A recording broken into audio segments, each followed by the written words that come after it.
Eu vou contar uma outra história do Dr. Roger, que numa situação criminal que a gente estava, nós não éramos os acusados, nós éramos os advogados.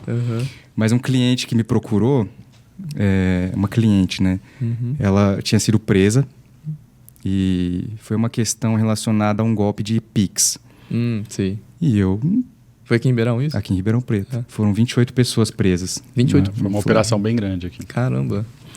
E nós pegamos duas clientes, duas mulheres, né? Desse fato isolado. Essas duas mulheres, só para eu entender, sendo acusada ou vítima? Elas estão sendo acusadas. Na verdade, elas estão sendo investigadas, né? Está em fase de inquérito ainda. E tem uma forma de você até falar com a pessoa, ela é uma suspeita, não é uma coisa assim? Uma suspeita, não é tipo, não pode pegar e falar acusada. Ou tem isso também? Sim, nesse ponto era investigada. Ela é investigada. Em que pese poder ser presa, uma prisão temporária. Bem depois isso. Não, nesse momento poderia ser, mas ainda estava na condição de investigada. Entendi. E eu me lembro que quando eu combinei, quando a cliente veio e eu não tenho tanto conhecimento jurídico na área criminal, eu contatei o Roger e pedi para que ele me acompanhasse até a delegacia para conversar com a cliente. Sim. E eu me lembro que eu cheguei antes na delegacia. E eu fiz um papelão lá, porque eu comecei a querer conversar com o escrivão de polícia e eles começaram a querer arrancar de mim a confissão da cliente. Doutor, o senhor tem que ir lá, tem que conversar com a cliente para ela poder confessar, porque senão vai piorar a situação dela. E eu... amistoso com o escrivão, não, tudo bem, nós vamos conversar com a cliente e tal, e torcendo para ele chegar logo, né? Quando ele chegou, e aí já entra a questão do tirocínio policial, né? Essa questão do conhecimento da vida, da prática, ele já esteve várias vezes em situações como essa dentro da delegacia. Ele me disse: Léo, é incrível, mas esse escrivão de polícia e o delegado, inclusive, já viram que você ele até usou um termo que chama recruta, né? Ele chama de recruta. É um advogado iniciante.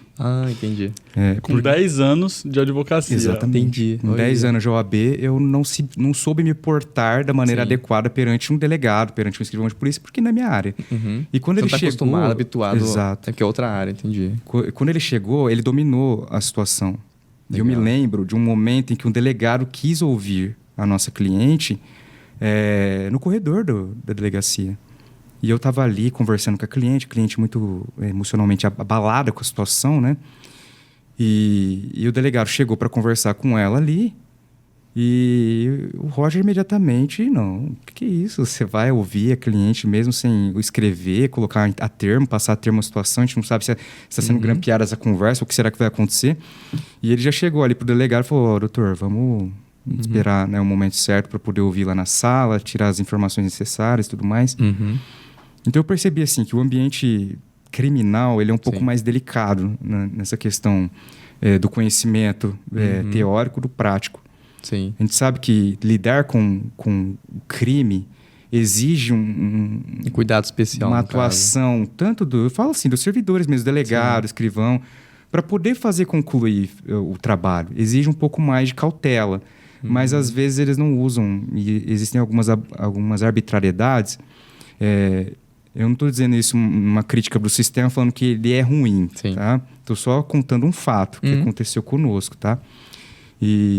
E assim, pela experiência do Dr. Roger, que chegou e já dominou a situação, a gente conseguiu fazer a defesa da cliente naquele momento, de forma que ela não confessasse diretamente aquilo que aconteceu. Na verdade, ela relatou os fatos na versão dela. E aí conseguimos ali, digamos assim, desfazer aquele equívoco, né, daquela situação. Então, sim, o conhecimento prático ele é diferente do teórico.